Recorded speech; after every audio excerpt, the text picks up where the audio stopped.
इंदौर में लगातार डकैती का आतंक जारी है। इंदौर के पश्चिम क्षेत्र में पिछले 5 दिनों में हथियारबंद नकाशपोश बदमाशों ने 2 डकैती की वारदात को अंजाम दिया है। पहला मामला तेजाजी नगर थाना क्षेत्र की कैलोद करताल का है, जहां 15 नवंबर को देर रात हथियारबंद बदमाशों ने एक किसान के परिवार को बंधक बनाकर लाखों रुपए का माल लेकर फरार हो गए। पीड़ित परिवार ने पुलिस को इसकी शिकायत की, लेकिन पुलिस ने आवेदन लेकर पीड़ित परिवार को चलता कर दिया। लेकिन जब तक दिन दहाड़े भरुकुआ थाना क्षेत्र के भोलाराम उस्ताद मार्ग पर एक घर में डकैती हुई तो पुलिस बैकफुट पर नजर आई और आनन फानन में पुलिस ने डकैती का प्रकरण दर्ज कर दिया और जांच शुरू की। फिलहाल पुलिस अभी तक दोनों ही मामलों में आरोपियों तक नहीं पहुंच पाई है।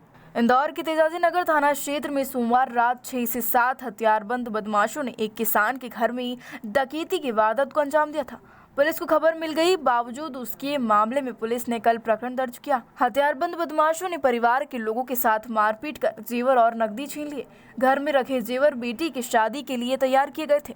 तेजाजी नगर थाने में कल फरियादी राधेश्याम गिरवाल निवासी कैलौद काकड़ तेजाजी नगर की शिकायत पर 3-4 अज्ञात लड़कों के खिलाफ केस दर्ज किया गया। राधेश्याम बटाई पर जमीन लेकर खेती किसानों का काम करते हैं। उनके बेटे रामेश्वर के अनुसार 15 तारीख की रात करीब 2 बजे 5 बदमाश उनके घर पहुंचे। राधेश्याम और उनकी पत्नी गोरीबाई आगे के कमरे में सो रहे थे, जबकि रामेश्वर और उसकी बहन बबली पीछे के कमरे में सो रहे थे। बदमाशों के अंदर घुसते ही राधेश्याम और उसकी बीवी को हथियारों से डराया। फिर राधेश्याम से ही आवाज लगवाकर बेटे रामेश्वर और बबली का कमरा खुलवाया। जब बदमाशों का विरोध बेटे रामेश्वर और गोरीबाई ने किया तो उनके साथ मारपीट भी की गई। बदमाश घर में रखे 20,000 नकदी और बेटी की शादी के लिए रखे जेवर लेकर फरार हो गए। पीड़ित के अनुसार बहन बबली की शादी के लिए जेवर तैयार कराए थे। वही घर में जो पैसा रखा था वह खेत मालिक को देना का था। रामेश्वर का आरोप है कि उसी रात वह लोग तेजाजी नगर पुलिस रिपोर्ट लिखवाने पहुंचे थे, लेकिन महज शिकायती आवेदन लेकर उन्हें रवाना कर दिया। 3 दिन वे प्रकरण दर्ज करवाने की कोशिश कर रहे थे। कल जाकर मामले में केस दर्ज हुआ। फिलहाल पश्चिम क्षेत्र में 5 दिनों में हुई 2 डकैती की वारदात ने पुलिस की कार्यप्रणाली पर कई सवाल खड़े कर दिए हैं। अब देखना यह होगा कि पुलिस बदमाशों तक पहुंच पाती है या नहीं।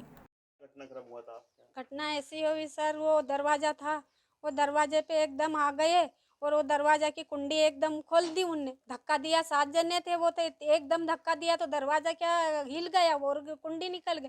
तो एकदम है तो घुस गए और आते से हमारे ऊपर खड़े हो गए और दराती और ये लेकर मतलब औजार उनके पास जो भी था हथियार और ऐसी गुप्ती उपती थी। चाकू भी था सर, चाकू भी था, तो वो चाकू भी एक लकड़े का इतना बड़ा चाकू भी फेंक कर गए वो। तो चाकू भी था, तो फिर वहाँ से ढूंढा टटोली करी, वहाँ पर कुछ नहीं मिला। तो फिर यहाँ आए तो यहाँ दरवाज़ा खुलाया। वो मेरी लड़की को बोला कि दरवाज़ा खोल, इसके पापा को लाए तो खोल बेटा दरवाज़ा, तो उनने खोल दिया। तो यहाँ मेरा लड़का और लड़की दोनों सोए थे, तो वो सोकर फिर वो एकदम घुस गए। तो फिर सब वहाँ यहाँ पर डंडा टटोली करी और सारी रकम ले गए सर। कितने लोग थे ये लोग? ये 7 लोग थे सर। कितने की रकम होगी? रकम होगी सर 2 लाख के। अरे मेरी केस तो 20,000 था सर। हाँ। आपका नाम? मेरा नाम गौरी है सर। क्या काम करते हैं आप? मजदूरी करते हैं सर।